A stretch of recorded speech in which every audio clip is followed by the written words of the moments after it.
Hello everyone, welcome back. तो आज हम गेट 2026 में आगे क्वेश्चन डिस्कस कर रहे हैं। आज का हमारा सबसे पहला सवाल है क्वेश्चन नंबर 22। क्या बोल रहा है कि let f be a function from R to R, मतलब मल्टीवेरिएट कैलकुलस से आ गया रियल एनालिसिस में ही। हमारा दो वेरिएबल्स हैं एक्स एंड वाई, R2 से हमारा फंक्शन डिफाइन किया गया है और रियल वैल्यूड है। ठीक है, इमेज हमारी सिर्फ आर में ही जा रही है, रियल वैल्यूड है। फंक्शन कैसे डिफाइन किया है?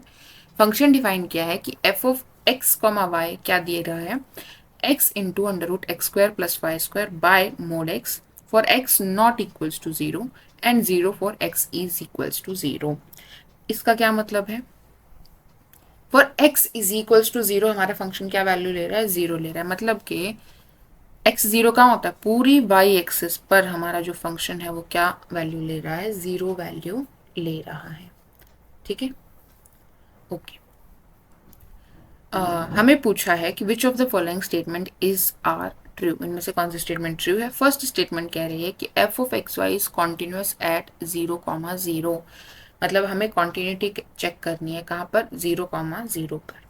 तो कैसे पता लगाएंगे? हम लिमिट निकाल लेंगे x comma y approaching zero comma zero f of x, कि जैसे एक्स कॉमा वाई जीरो को अप्रोच कर रहे हैं वैसे हमारा फंक्शन कहाँ जा रहा है, कहाँ जाना चाहिए कंटिन्यूस होने के लिए? फंक्शन की value at zero comma zero पर जाना चाहिए।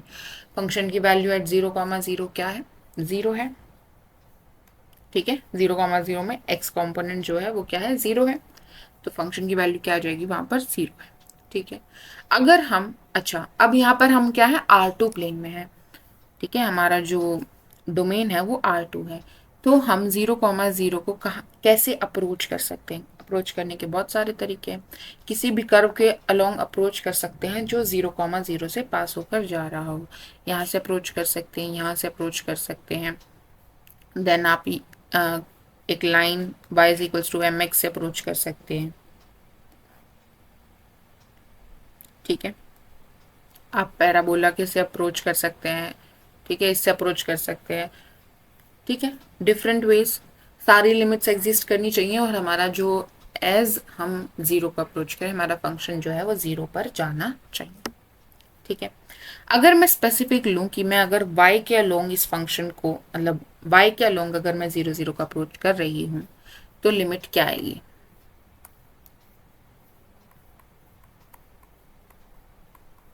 अगर y के अलोंग अप्रोच कर रही हूँ तो y पर हमारा पूरा फंक्शन क्या है? जीरो। तो यहाँ पर एफ ऑफ एक्स कौन सी वाली ब्रांच यूज होगी? ये ब्रांच यूज होगी।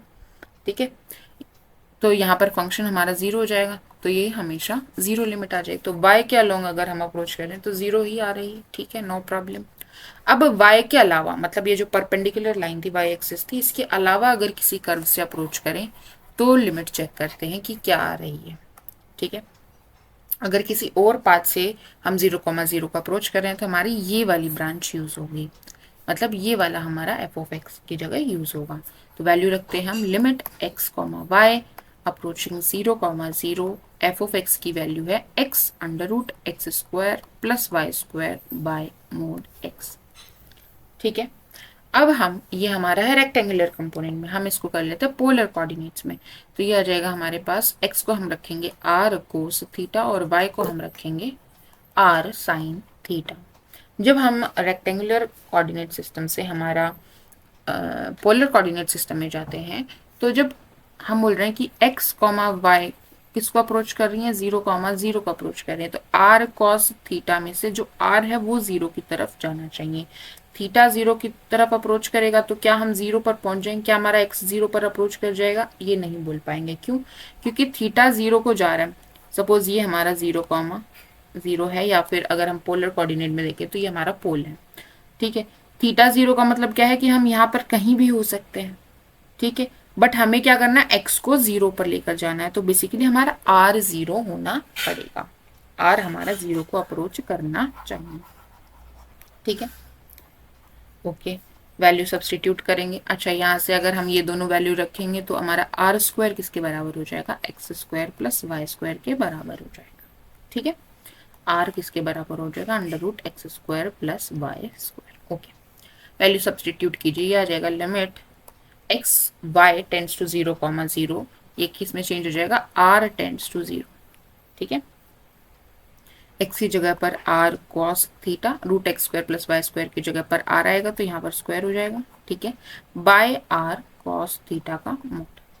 ठीक है, अब r जो है हमारा एक पॉजिटिव वैल्यू होता है, मतलब ग्रेटर देन इक्वल्स टू 0, तो r हम बाहर निकाल सकते हैं मॉड्यूलस से, और ऊपर आर स्क्वायर है तो एक r कैंसिल हो जाएगा, हमारे पास बच गया r cos theta by mod cos theta, limit r tends to 0। ठीक है, अब हम बात करते हैं cos theta by mod cos theta की। ठीक है, अब cos थीटा कहाँ पर 0 हो सकता है, पाई बाय 2, cos 90 0 होता है, और पाई बाय 2 यानी कि हम पहुंच गए वाई एक्सिस पर। ठीक है, और वाई एक्सिस के बारे में हम पहले ही बात कर चुके हैं, तो हम ये जो डिस्कशन करेंगे, ये बात करेंगे कि हमारा थीटा जो है वो पाई बाय 2 नहीं है। ठीक है, मतलब 0 नहीं हो सकता cos पाई बाय 2, क्योंकि 0 होता है, तो हमने थीटा यहाँ पर पाई बाय 2 एक्सक्लूड कर दिया, और इसके बारे में हमने अलग से बात कर ली थी कि वाई एक्सिस के अलोंग अप्रोच करेंगे तो क्या आ रही है लिमिट। ठीक है, अच्छा, थीटा पाई बाय 2 के अलावा कोई भी थीटा आएगा अगर, तो cos theta by mode cos theta की क्या वैल्यू आएगी, कॉस थीटा नॉन जीरो होगा, और पाई बाय 2 और 3 पाई बाय 2 सारे ओड मल्टीपल आप पाई बाय 2 के माइनस करेंगे। ठीक है ना, आई होप आपको ये समझ आ गया होगा यहाँ क्या कहना चाह रही हूँ मैं। ओके, क्योंकि पाई बाय 2 ये आएगा, फिर आप घूम के 3 पाई बाय 2 आएगा, फिर से आप इसी से अप्रोच कर रहे हो वाई एक्सिस से, और इसके बारे में हम बात कर चुके हैं। तो सारे जो ओड मल्टीपल आएंगे पाई बाय 2 को, उनको एक्सक्लूड करके बाकी जो भी पाथ्स हैं जिनके अलोंग हम अप्रोच कर रहे हैं एक्स कोमा वाई, उनके बारे में हम बात करेंगे। और बाकी किसी भी पाथ से जब हम अप्रोच करेंगे तो थीटा, क्योंकि पाई बाय 2 या odd multiple 2n+1 pi by 2 नहीं है, तो कॉस थीटा नॉन जीरो होगा। अगर नॉन जीरो होगा तो कॉस थीटा ये basically x by mod x है, एंड एक्स नॉन जीरो है, तो ये वैल्यू क्या देगा, या तो +1 देगा या फिर -1 देगा, मतलब एक तरह से बाउंडेड फंक्शन हो गया, 1 या -1 वैल्यू ही देगा। और अगर मैं इसकी बात करूं तो r टेंड्स टू 0, ये किसको जाएगा, 0 पर जा रहा है, और ये हमारा एक बाउंडेड फंक्शन है, तो ये पूरा हमारा कहाँ चला जाएगा, 0 पर चला जाएगा, which is equals to the function की वैल्यू एट 0,0। हेंस हमारा जो फंक्शन है वो कॉन्टिन्यूस हो जाएगा 0,0 पर। ठीक है, नेक्स्ट हमारी जो डिस्कशन है वो है कि इसका डायरेक्शनल डेरिवेटिव एग्जिस्ट करेगा या नहीं करेगा।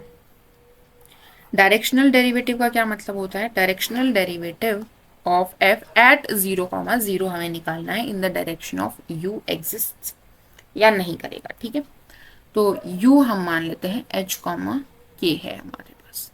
ठीक है, डायरेक्शन ऑफ u, तो u एक r2 का वेक्टर होगा, राइट, सो h कॉमा के दो कंपोनेंट है। डायरेक्शनल डेरिवेटिव निकालना है हमें 0,0 पे इन डायरेक्शन ऑफ u। क्या होता है, limit t tends to 0 f of, किस पॉइंट पर निकालना है, 0 पर निकालना, तो इसको बेसिकली मैं 0 से रिप्रेजेंट कर रही हूँ। ठीक है, 0 plus t u minus f of 0 by mode.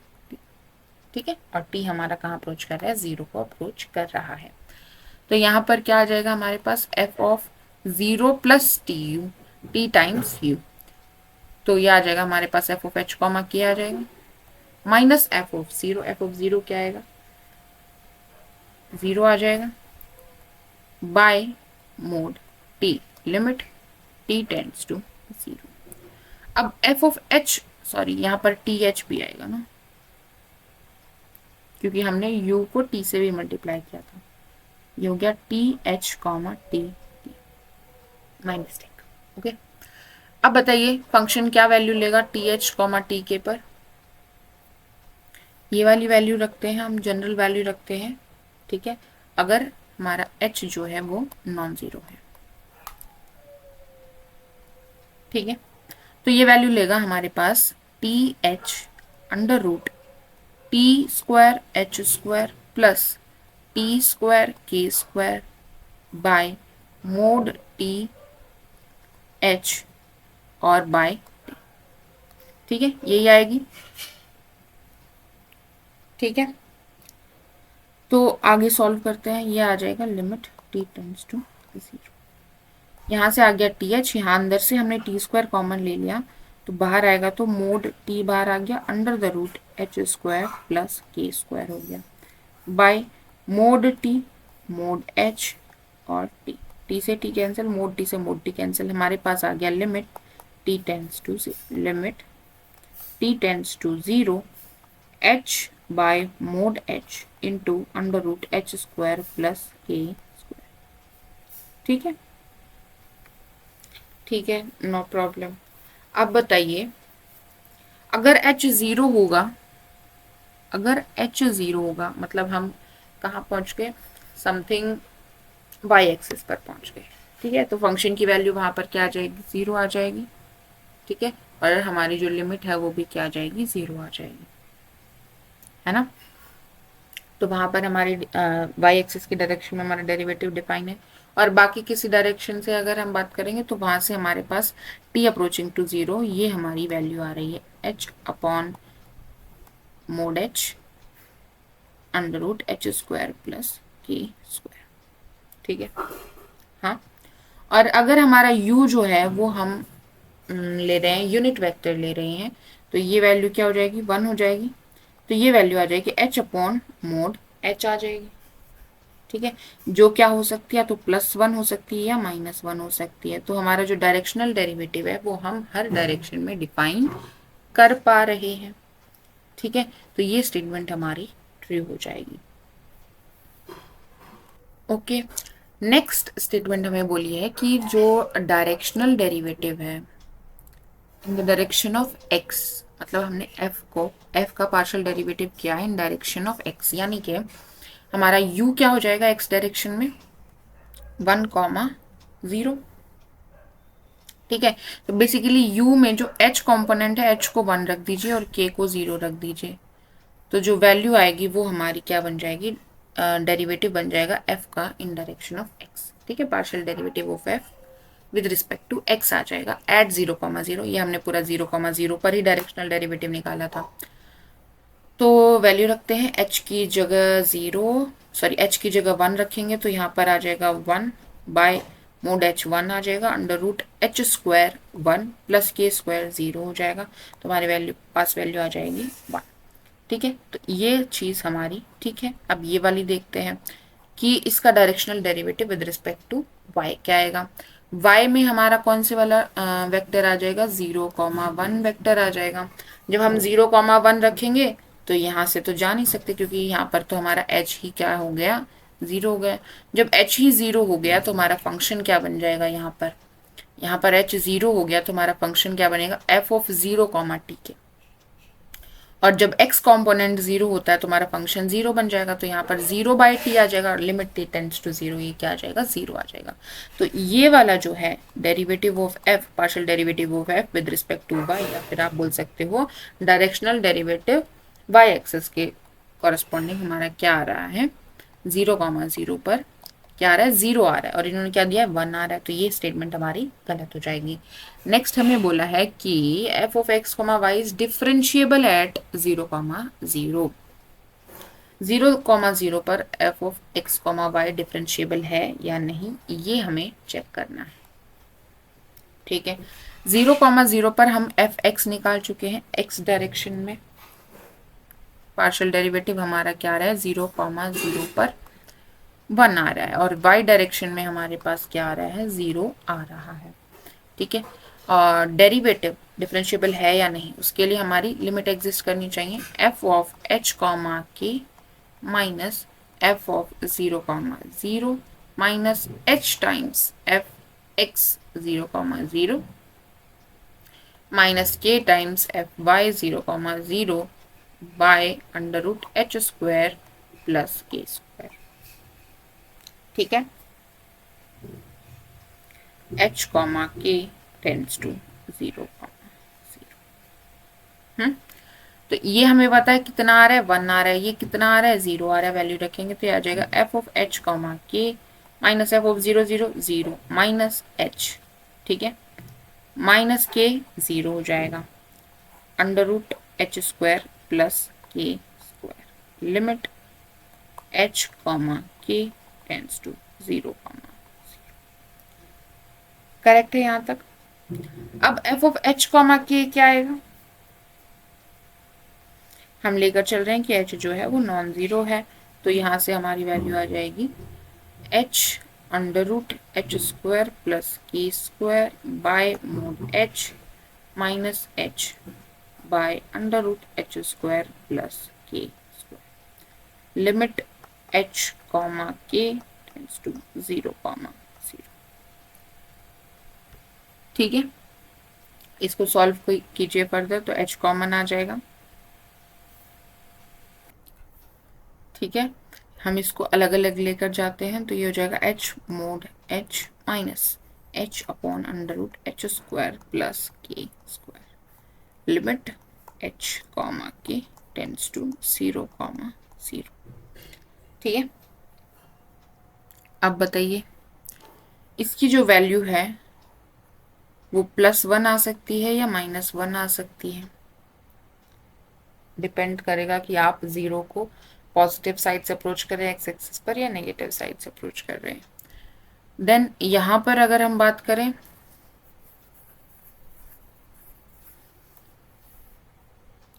Now suppose मैं k is equals to m h ले लेती हूँ। ठीक है,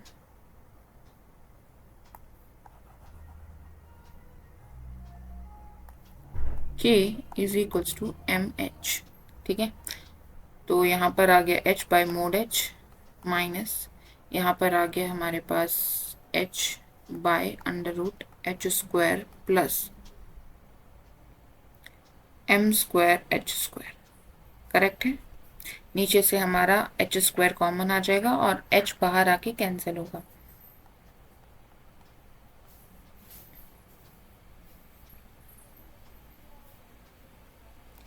one minus one by under root 1 plus m square आ गया। ठीक है, limit h tends to 0, limit h tends to 0।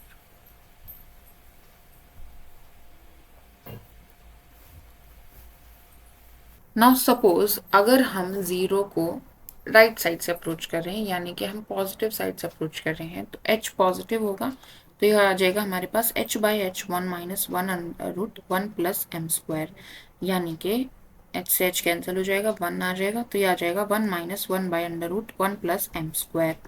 वहीं अगर हम जीरो को नेगेटिव साइड से अप्रोच कर रहे होंगे, मतलब लेफ्ट हैंड साइड से अप्रोच कर रहे होंगे, यहाँ से कहीं से अप्रोच कर रहे होंगे, मतलब h हमारा नेगेटिव हुआ, तो हम नीचे वाली टर्म क्या आएगी, माइनस ऑफ एच बाहर आएगा, तो h upon minus of h आएगा, 1 minus under root 1 plus m square आएगा, तो यहाँ से हमारे पास क्या आ जाएगी, limit 1 under root 1 plus m square minus 1। तो दोनों लिमिट्स हमारी क्या आ रही है, डिफरेंट आ रही है, लेफ्ट हैंड साइड से एंड राइट हैंड साइड से। इस वजह से हमारी ये जो लिमिट है वो डिफाइन नहीं है, जीरो नहीं आ रही है, आनी क्या चाहिए, जीरो आनी चाहिए, तभी हमारा जो फंक्शन है वो डिफरेंशिएबल आएगा 0,0 पर। ठीक है, तो ये भी ऑप्शन हमारा क्या हो जाएगा, गलत हो जाएगा। ओके,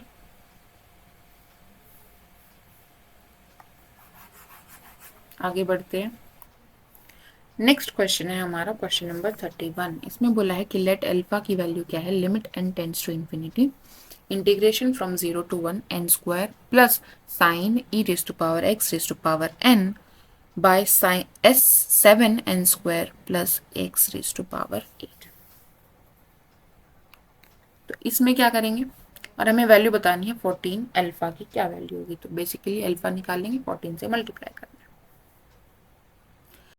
तो पहले हम थ्योरम देखते हैं, थ्योरम जो इसमें यूज होगी, इसमें हमें बेसिकली लिमिट दिख रहा है और इंटीग्रेशन दिख रहा है, दोनों को इंटरचेंज हम कब कर सकते हैं, हमारी थ्योरम है बाउंडेड कन्वर्जेंस थ्योरम, क्या कहती है कि अगर हमारे फंक्शंस जो है वो मेजरेबल हैं एंड जो हमारी ये अंदर सीक्वेंस है एफ एन, ये हमारी पॉइंट वाइज कन्वर्जेंस है एंड यूनिफॉर्मली बाउंडेड है, तो हम लिमिट और इंटीग्रेशन को क्या कर सकते हैं, चेंज कर सकते हैं। ठीक है, तो हम देखेंगे कि ये जो हमारा इंटीग्रैंड है जिसको हम इंटीग्रेट कर रहे हैं एफ एन, जो हमारी सीक्वेंस बन रही है, इसको हमें बताना पड़ेगा कि ये हमारी यूनिफॉर्मली बाउंडेड है एंड कन्वर्ज कर रही है। कन्वर्जेंस अगर हम देखें, पॉइंट वाइज कन्वर्जेंस अगर हम देखें तो उसमें क्या करते हैं, एन वेरी करते हैं। तो इसमें लिमिट आप एन टेंड्स टू इन्फिनिटी करोगे तो क्या आ जाएगा, 1/7 आ जाएगा। तो पॉइंट वाइज कन्वर्ज कर जाएगी ये sine e raise to power x n. हम देखेंगे कि ये अभी क्या आएगा, लेस देन इक्वल्स टू 1 आएगा। वैसे ये एक्स रेज टू पावर 8 भी हमारा बाउंडेड आएगा और एन स्क्वायर नीचे जाएगा तो ये 1/7 आ जाएगा। और अगर हम यूनिफॉर्म बाउंडेडनेस की बात करें तो वो भी हमारा ऊपर वाला भी बाउंडेड आएगा और 1/7 n square plus x raise to power 8 भी हमारा बाउंडेड आ जाएगा। तो ओवरऑल हमारा जो फंक्शन है एफ एन एक्स वो बाउंडेड हो जाएगा फॉर ऑल एन एक्स। ठीक है, अब हम पर्टिकुलरली इस इंटीग्रेंड को थोड़ा सा देखते हैं।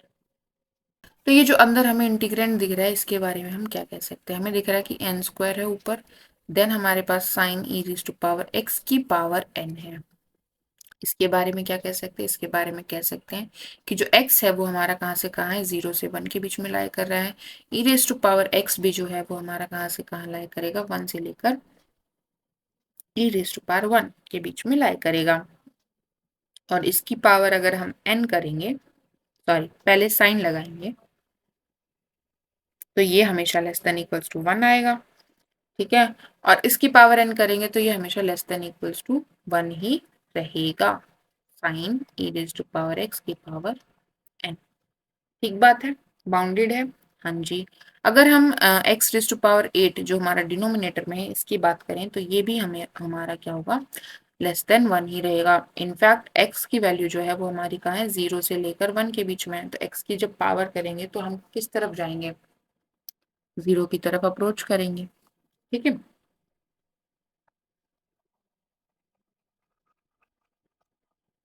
ये हो गया, हमने थोड़ा सा अंदर वाले फंक्शन को देख लिया है। अब अगर मैं n square plus sine e raise to power x की power n by 7n square plus x raise to power 8 dx लिख रही हूँ,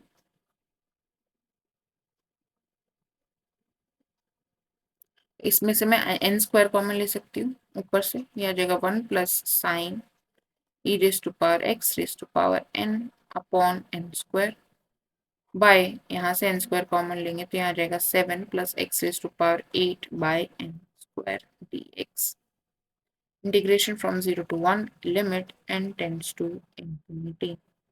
एन स्क्वायर से एन स्क्वायर हमारा कैंसिल हो जाएगा, ये आ जाएगा integration from 0 to 1, 1 plus sine e raise to power x raise to power n upon n square by 7 plus x raise to power 8 upon n square. ठीक है, D raise to power x. अब इनके बारे में क्या कह सकते हैं कि जैसे जैसे हमारा n बढ़ेगा ये फंक्शन जो है ऊपर वाला भी हमारा बाउंडेड हो गया, क्योंकि sine e raise to power x हमेशा 1 से छोटा रहेगा, 1 या 1 से छोटा रहेगा। और नीचे अगर हम बात करें तो ये भी हमारा क्या हो गया, बाउंडेड हो गया। ओवरऑल हमारा क्या हो जाएगा, एक बाउंडेड फंक्शन बन जाएगा। लिमिट और इंटीग्रेशन हम इंटरचेंज कर देंगे, तो लिमिट हमारा n टेंड्स टू इन्फिनिटी अंदर और 0 to 1 इंटीग्रेशन बाहर, यहाँ पर आ जाएगा 1 plus sine e raise to power x by n square by 7 plus x raise to power 8 by n square dx। ठीक है, अब n टेंड्स टू इन्फिनिटी ये हमारा 0 पर चला जाएगा, ये भी हमारा 0 पर चला जाएगा। तो हमारे पास अंदर बच जाएगा integration 0 to 1, limit n tends to infinity, तो हो गया, कैलकुलेट कर लिया, क्या आ जाएगा 1/7, 1/7 dx। तो यहाँ से हमारे पास क्या आंसर आ जाएगा, 1/7 ही आ जाएगा। ठीक है, तो हमारी अल्फा की वैल्यू आ गई 1/7। अगर अल्फा 1/7 है तो 14 अल्फा हमारे पास 2 आंसर आ जाएगा। क्लियर है, ओके, आगे बढ़ते हैं। हमारा नेक्स्ट क्वेश्चन है थोड़ा सा इंटरेस्टिंग टाइप का है। देखो, लेट डी हमें दिया है एरिया R2 में, एक्स कोमा वाई सारे इकट्ठे किए हमने। एक्स हमारा 0 से 2 के बीच में लाई कर रहा है और वाई हमारा 0 से 2 के बीच में लाई कर रहा है। तो हम सबसे पहले R2 देखते हैं और उसमें हमारे पास यहाँ पर 1 है, यहाँ पर 2 है, ये 1 है और यहाँ पर 2 है। तो 0 से लेकर 2 के बीच में और यहाँ पर भी 0 से लेकर 2 के बीच में। ठीक है, ये वाला रीजन हो गया हमारा पूरा, 2/2 का स्क्वायर बन गया। अभी हमें क्या पूछा है कि let f of t denotes the smallest integer greater than और इक्वल टू टी। मतलब टी जो है उससे बड़ा इंटीजर, उससे जस्ट बड़ा जो इंटीजर होगा वो वैल्यू हमारा फंक्शन दे रहा है। ठीक है,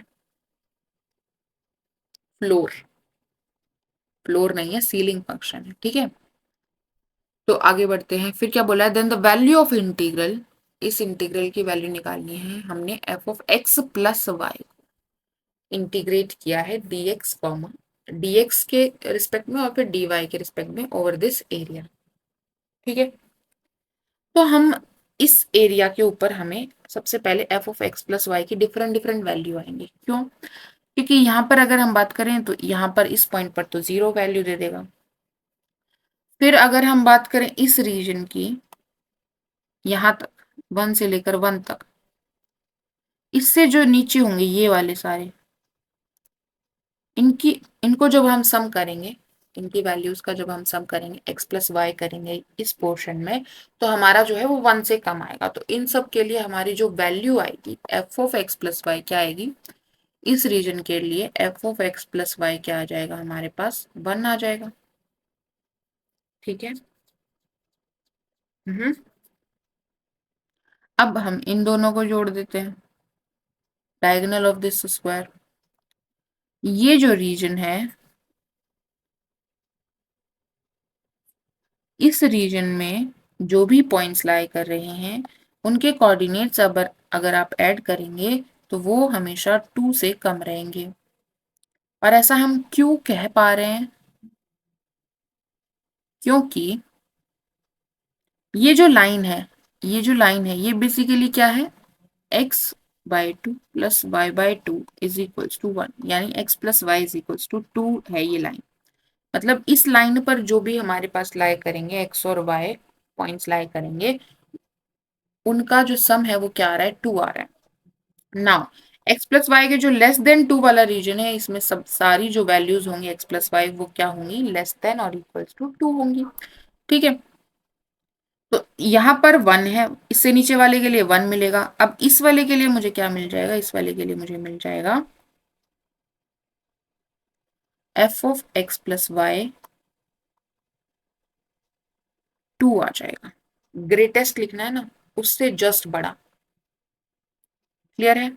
अब नेक्स्ट हमारा जो पोर्शन बनेगा वो बनेगा हमारा ये, यहाँ पर 3 और यहाँ पर भी 3, और इनको हम ज्वाइन करेंगे ऐसे स्ट्रेट लाइन, यहां से लेकर यहां तक ये जो पोर्शन है ये हमारा बनेगा। इसमें जब आप किसी भी पॉइंट लोगे, कोई भी पॉइंट लोगे, तो उसका जो सम होगा वो 2 से बड़ा होगा और 3 से कम होगा। सो 2 और 3 के बीच में लाई करेगा, तो इसमें हमारा f of x plus y क्या आ जाएगा, 3 आ जाएगा। ठीक है, अब बात करते हैं कौन सा रीजन बच गया, हमारा रीजन बच गया है ये वाला। इस वाले रीजन में हमारा क्या बन जाएगा, 3 से बड़ा होगा 4 से कम होगा, तो यहाँ पर f of x plus y हमारा बन जाएगा। ठीक है, तो बेसिकली ये जो स्क्वायर है ये और ये आइडेंटिकल होंगे, ये और ये एरिया आइडेंटिकल होंगे। ठीक है, सिमेट्री होगी यहाँ पे। ओके, तो बेसिकली हमने एरिया तो निकाल लिया कि f of x plus y इस एरिया पर ये वैल्यू ले रहा है, इस एरिया पर ये वैल्यू ले रहा है, इस एरिया पर ये वैल्यू ले रहा है, इस एरिया पर ये वैल्यू ले रहा है। हमें निकालना है इंटीग्रेशन। तो इस इंटीग्रेशन को बेसिकली हम तोड़ सकते हैं, इस वाले एरिया पर तोड़ेंगे, इस वाले एरिया पर तोड़ेंगे, इस वाले एरिया पर तोड़ेंगे और इस वाले एरिया पर तोड़ेंगे।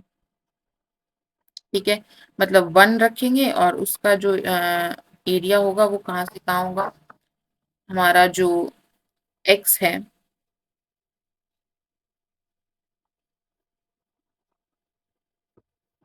ठीक है, तो हम क्या करते हैं, इसको हम D1 बोल देते हैं, इसको हम D2 बोल देते हैं, इसको हम D3 बोल देते हैं और इसको हम D4 बोल देते हैं। ठीक है, तो ये हमारा ब्रेक डाउन हो जाएगा। D1 पर हमारा फंक्शन 1 वैल्यू ले रहा है, देन हमारा फंक्शन 2 वैल्यू ले रहा है D2 पर, ठीक है।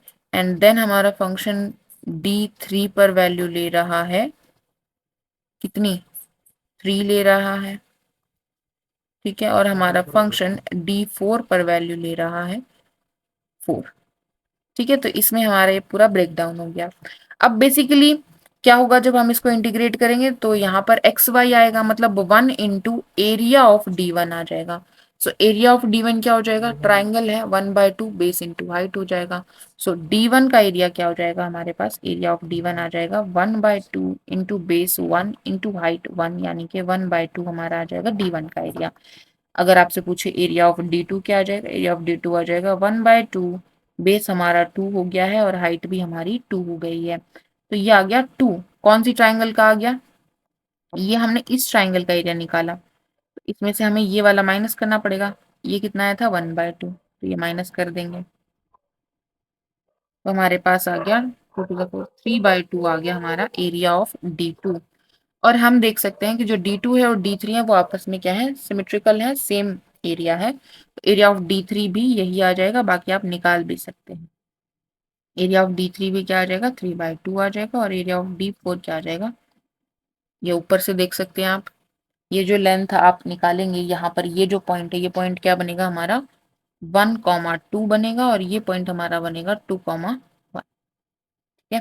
तो D4 क्या हो जाएगा 1/2, बेस हमारा 1 है, हाइट भी हमारी 1 है, यानी कि ये भी हमारा एरिया कितना हो जाएगा 1/2। अब क्या करना है, 1 इंटू एरिया ऑफ D1 कितना है 1/2, प्लस ये आ गया 2 into area of D2, area of D2 हमारा 3/2, प्लस 3 इंटू आ जाएगा हमारा area of D3, area of D3 कितना है 3/2, प्लस 4 इंटू आ जाएगा एरिया ऑफ D4 कितना है 1/2, ठीक है। कैलकुलेशन करेंगे तो ये आ गया हमारे पास 1/2 प्लस 3 प्लस 9/2 प्लस, ठीक है। तो ये हो गया 10/2 यानी 5, 5 प्लस 3 8, 8 प्लस 2 10, तो हमारा 10 बन जाएगा आंसर, ठीक है। क्लियरली समझ आया, ये चीज समझ आई कि यहाँ पर हमारा इसकी वैल्यू 2 क्यों आ रही है, इसकी वैल्यू 3 क्यों आ रही है, और इसकी वैल्यू 4 क्यों आ रही है, ठीक है। ओके, नेक्स्ट क्वेश्चन पर चलते हैं। नेक्स्ट क्वेश्चन हमारा है क्वेश्चन नंबर 56। क्वेश्चन नंबर 56 में क्या बोला है कि let alpha is equals to, integration कर रहे हैं हम सरफेस एरिया पर, ठीक है।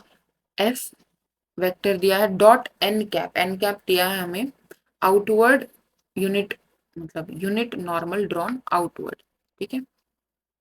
इसमें हमें स्फीयर दिया है विद सेंटर 3, -1, 2 एंड रेडियस 9। तो सपोज हम स्फीयर मान लेते हैं ये, और इसी में एक सरफेस है हमारा ये ds, इस पर जो आउटवर्ड ड्रोन नॉर्मल है उसको हम एन कैप से रिप्रेजेंट कर रहे हैं। इससे हमारी जो एफ वेक्टर है, फील्ड वेक्टर है, वो निकल रही है, ये हमें दिया है एफ वेक्टर, ठीक है। और हमें इस पूरे सरफेस पर हमें इसका क्या करना है, इंटीग्रेशन करना है। तो हमारे पास क्या है, एक गॉस डाइवर्जेंस थ्योरम है जो क्या कहती है कि integration of over the surface of f dot n cap इसके बराबर हो जाता है इंटीग्रेशन ओवर वॉल्यूम, पूरी वॉल्यूम क्या करते हैं, ये हो गया हमारा डाइवर्जेंस किसकी, एफ वेक्टर की, ठीक है, ठीक है। तो ये क्या होता है हमारा, ये हो गया हमारा del upon del x i cap plus del upon del y j cap plus del upon del z की कैप, ठीक है। ये हो गया हमारा डेल वेक्टर। देन हमारा एफ वेक्टर, एफ वेक्टर हमें दिया है 2x plus 3z i cap plus x z minus y j cap plus y square plus 2z की कैप, ठीक है। अब हमें क्या निकालना है, हमें इसका डॉट प्रोडक्ट निकाल के यहाँ पर रखना है, तो वैल्यू रखेंगे। तो डेरिवेटिव करना है, डॉट प्रोडक्ट करना है, तो आई को आई कैप से डॉट प्रोडक्ट मल्टीप्लाई करेंगे, जे कैप वाले के कंपोनेंट को जे कैप से करेंगे, के कैप के कंपोनेंट को के कैप से करेंगे और ऐड करेंगे, ठीक है।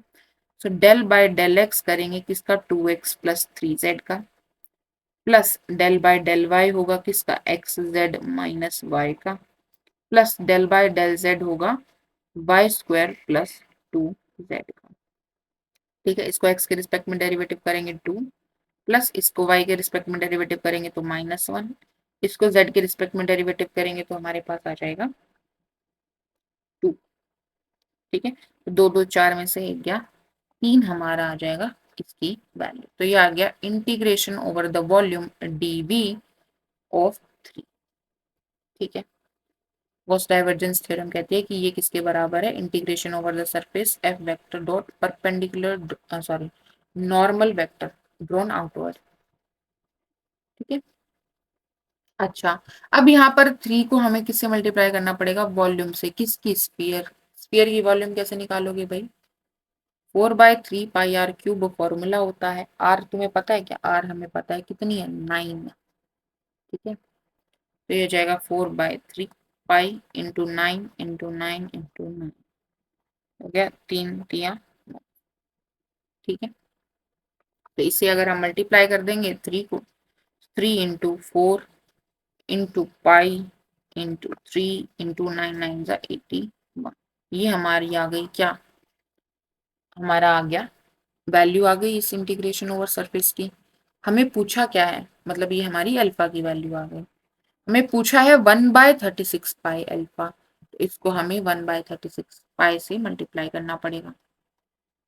तो पाई से पाई कैंसिल हो जाएगा, देन 4 नीम, तो हमारा आंसर क्या आ जाएगा, 81 हमारा आंसर बन जाएगा, ठीक है। आगे बढ़ते हैं, नेक्स्ट क्वेश्चन है क्वेश्चन नंबर 26। क्वेश्चन नंबर 26 क्या कह रहा है कि consider the following assignment problem where X Y Z are tasks P Q R the agents and the cost matrix is given by this. क्या मतलब है कि पी एक्स टास्क को काम करने के 4 रुपीज ले रहा है, जो भी आपकी करेंसी है, क्यू एक्स काम करने के 2 रुपीज ले रहा है और आर एक्स काम करने के 3 रुपीज ले रहा है, ठीक है। पी क्यू आर हमारे एजेंट्स हैं और एक्स वाई जेड कुछ काम है, और बताया गया है कि पी एक्स काम करने के 4 लेगा, वाई करने के 2 लेगा, जेड करने के 8 रुपए लेगा। हमें बताना है which of the following statement is are true for an optimal assignment. हमें ऑप्टिमल कंडीशन ढूंढनी है कि हमारा कॉस्ट मिनिमम हो, काम सबको असाइन हो जाए और हमारा जो कॉस्ट है वो मिनिमल रहे, तो हमारा ऑप्टिमल हो गया काम। तो कौन सी कंडीशन में ऑप्टिमल होगा, कॉस्ट को मिनिमाइज करना है हमें, ठीक है। तो हम सबसे छोटे से शुरू करते हैं, एक्स काम करने के सबसे कम पैसे ले रहा है क्यू, तो अगर हम एक्स काम क्यू को असाइन कर दें, ठीक है, तो वाई काम करने के सबसे कम पैसे ले रहा है आर, तो ये हमने इसको असाइन कर दिया।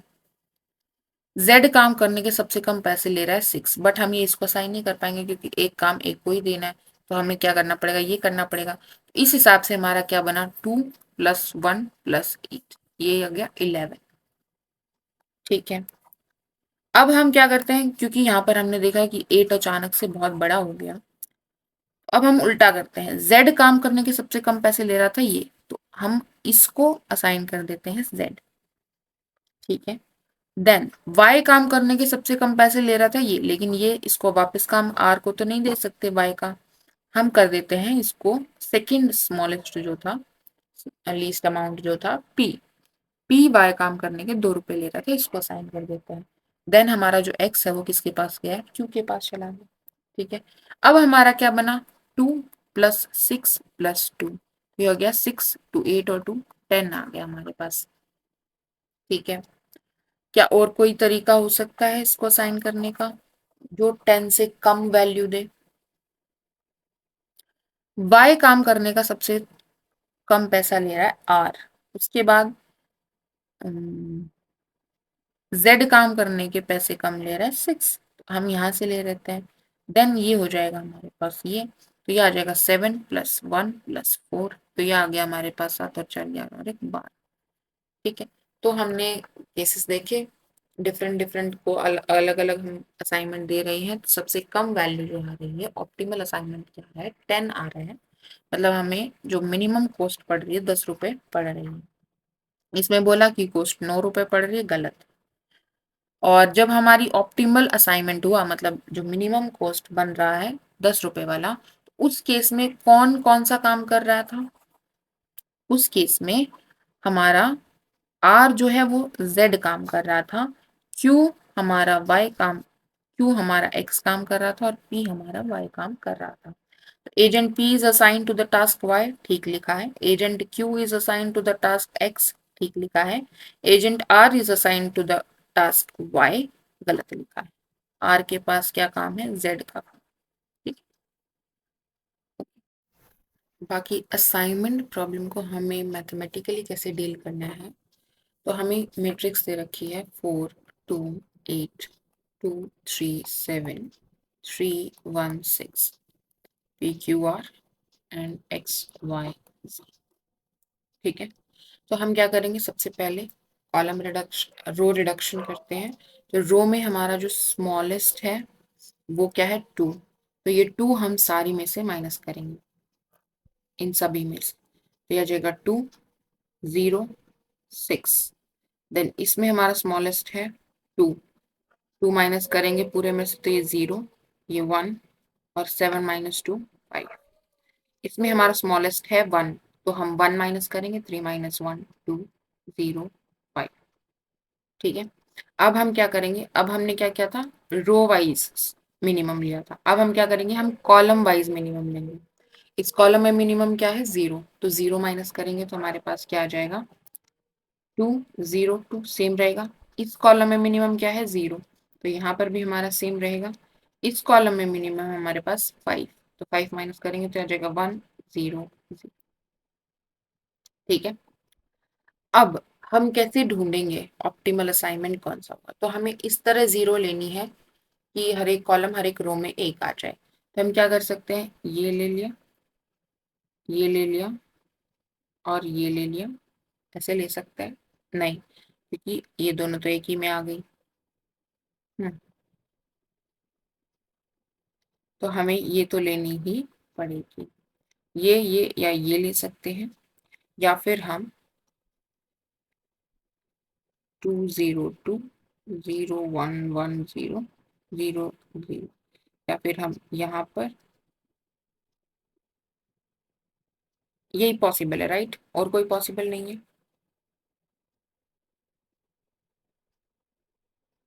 हम्म, तो इसका मतलब क्या हुआ कि P को Y काम करना होगा, P को Y काम करना होगा। उसके बाद Q को X काम करना होगा, और हमारा जो R है उसको Z काम करना होगा।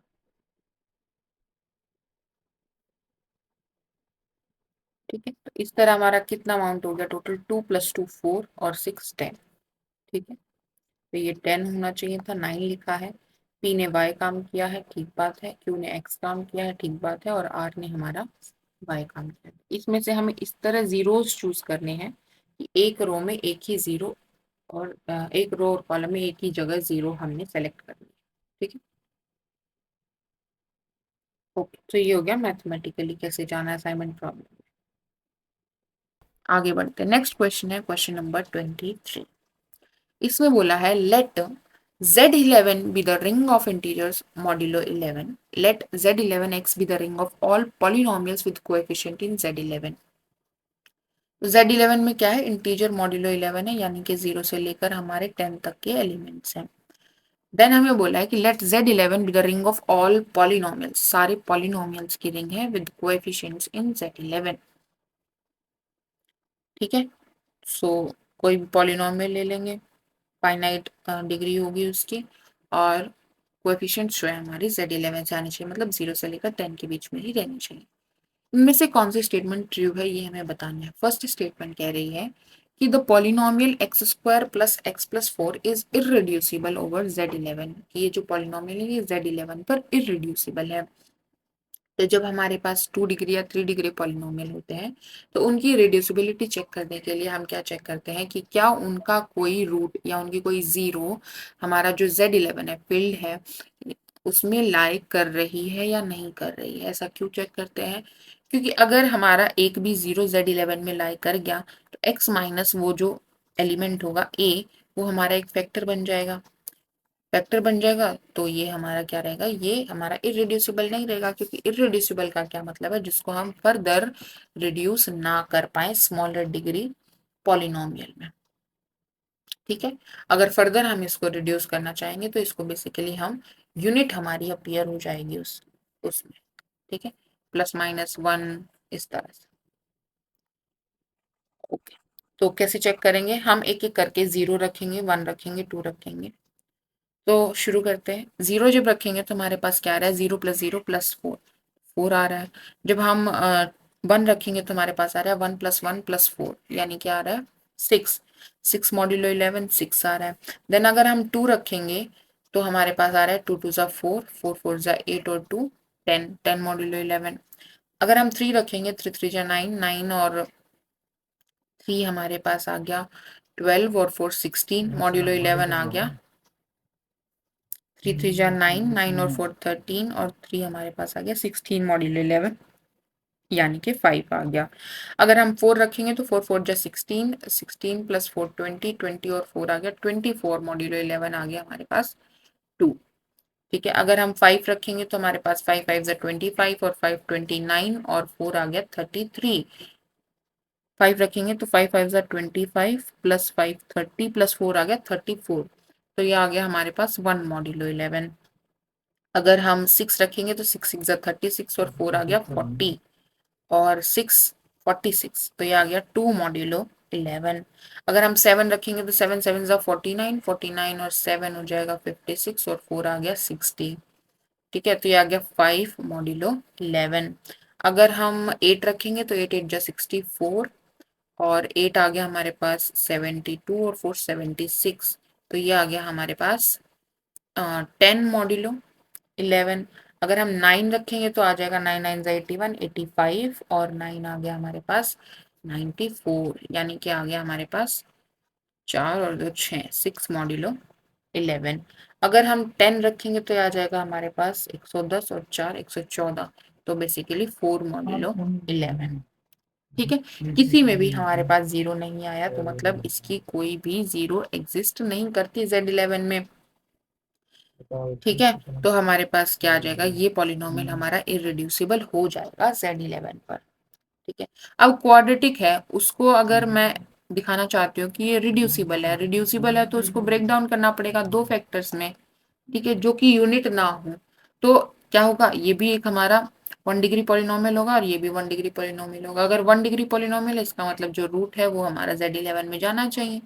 ठीक है, लेकिन हमने देखा कि कोई भी रूट इसका Z11 में नहीं है, तो ये इररिड्यूसिबल हो जाएगा, तो ऑप्शन ए हमारा करेक्ट हो जाएगा। नेक्स्ट बोला है कि Z11 की क्वोशिएंट रिंग बना रहे हैं हम x² + x + 4 का जो आइडियल जनरेट किया है उससे। हमें देखना है कि क्या ये फील्ड है या नहीं है। तो हमारे पास एक रिजल्ट है, रिजल्ट क्या कहता है कि अगर R हमारी कम्यूटेटिव रिंग है और हमें I दे रखा है कि I is maximal ideal, maximal ideal if and only if जो R/I क्वोशिएंट रिंग बनेगी वो हमारी क्या बन जाएगी, इज फील्ड।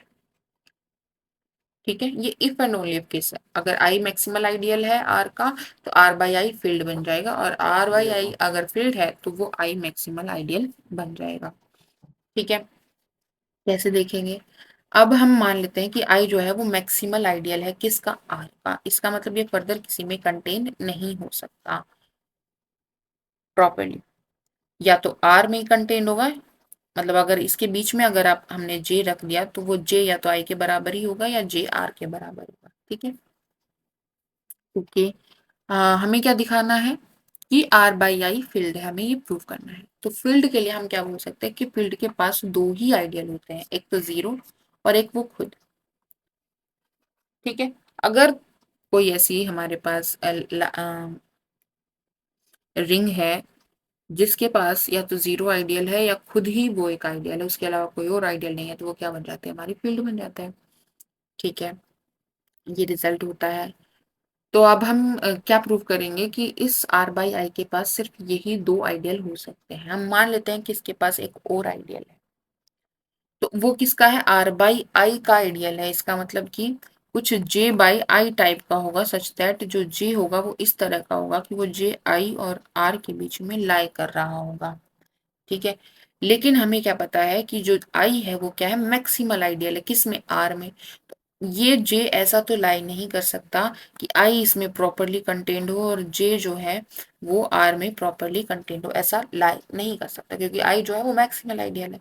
मतलब कि ये जो J है इसको या तो R के बराबर होना पड़ेगा या I के बराबर होना पड़ेगा, इसके लिए दो ही पॉसिबिलिटी है। तो अगर J हमारा जो है वो R के बराबर हो जाता है तो ये R बाई आई बन जाएगा, इसी के बराबर है।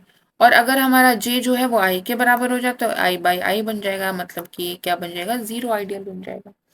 ठीक है, तो हमने क्या दिखाया कि R बाई आई के पास दो ही आइडियल हो सकते हैं, या तो जीरो आइडियल या फिर R बाई आई खुद, इसके अलावा कोई और आइडियल नहीं बनेगा। इससे पहले आपको ये दिखाना पड़ेगा कि जो R बाई आई है इसके जो आइडियल है वो किस टाइप के होंगे। इसके आइडियल होंगे J बाई आई टाइप के, सच दैट J जो होगा वो एक आइडियल होगा R का, सच दैट उसमें I कंटेन। ठीक है, ये आपको पहले से दिखाना पड़ेगा। ओके, तो ये हमारा रिजल्ट है कि अगर मैक्सिमल है तो फील्ड है, और फील्ड अगर आई मैक्सिमल है तो R बाई आई फील्ड है, और R बाई आई अगर फील्ड है तो आई मैक्सिमल हो जाएगा। यहाँ पर हमने प्रूव किया कि ये जो है रिड्यूसिबल इररिड्यूसिबल पॉलिनोमियल है।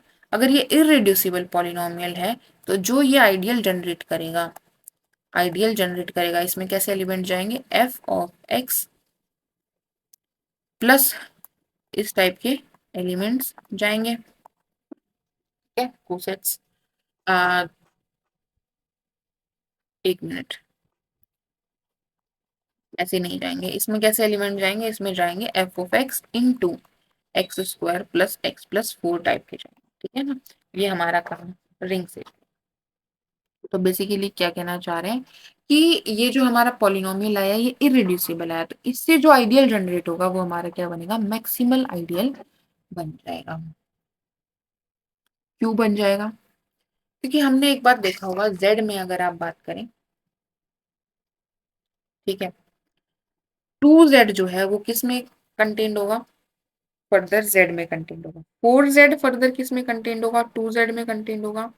इसमें और इसमें क्या रिलेशन है, ये इसको डिवाइड कर रहा है। टू जो है वो फैक्टर है किसका, फोर का। ठीक है, तो यहां से हम क्या ऑब्जर्व कर सकते हैं कि जो हमारे फैक्टर्स होते हैं उनसे जो आइडियल जनरेट होगा उसमें हमारा जो पॉलिनोमियल है वो चला जाएगा। लेकिन हम यहाँ पर क्या देख पा रहे हैं कि ये हमारा जो है क्या है, इररेड्यूसिबल पॉलिनोमियल, इसको फर्दर फैक्टराइज किया ही नहीं जा सकता। ठीक है, फैक्टराइज नहीं किया जा सकता, तो इससे जो आइडियल जनरेट होगा वो फर्दर हमारा सिर्फ Z11 X में ही प्रॉपरली कंटेन होगा या इसके बराबर। ठीक है, तो ये हमारा प्रॉपरली कंटेन होगा यहाँ पर x square plus x plus four, और ये हमारा क्या बन जाएगा, मैक्सिमल आइडियल बन जाएगा। ये फर्दर किसी में कंटेन नहीं हो सकता क्योंकि इसके फैक्टर इसी नहीं है जिसमें ये कंटेन हो पाएगा। इसको हम रिड्यूस कर ही नहीं सकते Z11 पर। ठीक है, तो मैक्सिमल, देखो सबसे पहले इरिड्यूसिबल है, इरिड्यूसिबल है तो ideal generated by this maximal हो जाएगा, और ideal generated by this maximal है तो R बाय आई हमारा क्या हो जाएगा, फील्ड हो जाएगा। तो ये हमारा करेक्ट हो जाएगा, आइडियल हमारा मैक्सिमल हो जाएगा। अब ये क्या कह रहा है कि जो आइडियल है वो प्राइम आइडियल नहीं बनेगा, और हमारे पास एक रिजल्ट है वो क्या कहता है कि every maximal ideal is a prime ideal, is a prime ideal. इसका रिवर्स जो है, कन्वर्स जो है, वो हमेशा ट्रू नहीं होता है। एवरी मतलब a prime ideal need not be a maximal ideal, prime ideal need not be a maximal ideal, but every maximal ideal is a prime ideal. और ये मैक्सिमल है तो ये प्राइम होगा, इन्होंने बोला नॉट प्राइम है तो ये हमारा गलत हो जाएगा। अच्छा, मैं बोल रही हूँ कि प्राइम आइडियल का जरूरी नहीं है कि वो मैक्सिमल हो, तो ऐसा कोई एग्जाम्पल तो अगर हम z की बात करें यानी इंटीजर्स की बात करें तो उसमें आइडियल जनरेटेड बाय जीरो क्या हो जाएगा, जीरो हो जाएगा, जीरो रिंग। अगर हम इसकी बात करें तो अगर a इंटू बी जीरो आ रहा है यानी a इंटू बी हमारा इस जीरो आइडियल में जा रहा है, तो या तो a जीरो होगा या b जीरो होगा। ऐसा क्यों बोल रहे हैं, क्योंकि z हमारा क्या है, एक इंटीग्रल डोमेन है, उसमें जीरो डिवाइजर्स नहीं होते हैं। अगर दो इंटीजर्स का प्रोडक्ट जीरो है तो उन इंटीजर्स में से एक का जीरो होना जरूरी है, जीरो होगा ही उनमें से एक। ठीक है, तो यहाँ पर हम क्या कह रहे हैं कि जीरो जो है वो एक प्राइम आइडियल है। प्राइम आइडियल की डेफिनेशन क्या होती है कि अगर ए बी हमारा बिलोंग कर रहा है आइडियल में, then either either a belongs to i और बी बिलोंग्स टू आई। तो हम क्या बोल रहे हैं, ए बी जीरो आ रहा है, ए बी जीरो आ रहा है तो क्योंकि हम इंटीजर्स में हैं तो या तो ए जीरो होगा या बी जीरो होगा। अगर ए जीरो होगा तो जीरो आइडियल में चला जाएगा, अगर बी जीरो हुआ तो बी आइडियल में चला जाएगा। तो ये कंडीशन सेटिस्फाई हो रही है प्राइम आइडियल वाली। तो जीरो आइडियल जो है वो हमारा प्राइम आइडियल बन जाएगा, बट ये मैक्सिमल आइडियल नहीं बनेगा, क्योंकि जीरो हमारा 2z में भी कंटेन्ड है, जीरो हमारा 3z में भी कंटेन्ड है। z के जो आइडियल्स हैं वो किस टाइप के होते हैं, किस फॉर्म के होते हैं, mz टाइप के होते हैं। ठीक है, 2z 3z 5z 7z ये सारे हमारे आइडियल बनाते हैं z के। ठीक है, तो जीरो आइडियल इन सब में कंटेन्ड होगा। मैक्सिमल का क्या मतलब है, वो फर्दर सिर्फ z में ही कंटेन्ड होगा और किसी प्रॉपर आइडियल में वो कंटेन नहीं हो सकता z के। ठीक है, तो यहाँ पर जीरो आइडियल z में हमारा एग्जाम्पल हो गया जो कि प्राइम आइडियल है बट मैक्सिमल आइडियल नहीं है। ठीक है, अच्छा, ये जो रिजल्ट मैंने अभी अभी बताया कि जो मैक्सिमल आइडियल है दैट इज प्राइम आइडियल, ये रिजल्ट कहाँ होल्ड करता है, ये होल्ड करता है कॉम्यूटेटिव रिंग विद यूनिटी में। ठीक है, कॉम्यूटेटिव रिंग विद यूनिटी अगर हमारे पास है तो उसका हर एक मैक्सिमल आइडियल क्या बन जाता है, प्राइम आइडियल। जेड भी हमने जो डिस्कस किया वो क्या है, एक कॉम्यूटेटिव रिंग है विद यूनिटी। ठीक है, ओके, Z11X की बात करें तो ये भी हमारा एक कॉम्यूटेटिव रिंग हो जाएगा विद यूनिटी। देन यहाँ पर जो हम बोल रहे थे कि जो इररेड्यूसिबल है, इररेड्यूसिबल पॉलिनोमियल से जो आइडियल जनरेट होगा वो हमारा क्या बन जाता है, मैक्सिमल, क्योंकि उसका कोई फैक्टर नहीं है जिससे जनरेटेड आइडियल में वो जा सके। और यहाँ पर डायरेक्ट हमारे पास जो थ्योरम है इससे रिलेटेड वो क्या है कि अगर हमारे पास एक प्रिंसिपल आइडियल डोमेन है, प्रिंसिपल आइडियल डोमेन का मतलब क्या होता है कि जिसके सारे आइडियल एक ही एलिमेंट से जनरेट हो जाते हैं। मतलब कोई भी आइडियल अगर आप उस रिंग का लोगे तो वो एक ही एलिमेंट से जनरेट होता है, एक एलिमेंट से जनरेट हो सकता है, उसे हम क्या कहते हैं, प्रिंसिपल आइडियल डोमेन। ठीक है, तो अगर हमारे पास एक प्रिंसिपल आइडियल डोमेन है PID है तो उसमें जो इररेड्यूसिबल एलिमेंट होता है, इररेड्यूसिबल यहाँ पर हमारा पॉलिनोमियल है एंड जो एलिमेंट्स हैं वो पॉलिनोमियल है, तो जो इररेड्यूसिबल पॉलिनोमियल होगा उससे जो आइडियल जनरेट होगा, जैसे हमने बात की z की, तो z में जो इररेड्यूसिबल है वो क्या हो जाएगा, टू। टू को मैं फर्दर फैक्टराइज नहीं कर सकती, थ्री इररेड्यूसिबल उसको फर्दर फैक्टराइज नहीं कर सकती, क्या सिक्स इररेड्यूसिबल है, नहीं है, क्योंकि इसको मैं 2 × 3 लिख सकती हूँ, फैक्टराइज कर सकती हूँ। ठीक है, तो जो इररेड्यूसिबल होते हैं उनसे जो आइडियल जनरेट होता है वह हमारा क्या बन जाता है, मैक्सिमल आइडियल बन जाता है। ठीक है, तो ये रिजल्ट किसके लिए है, PID के लिए।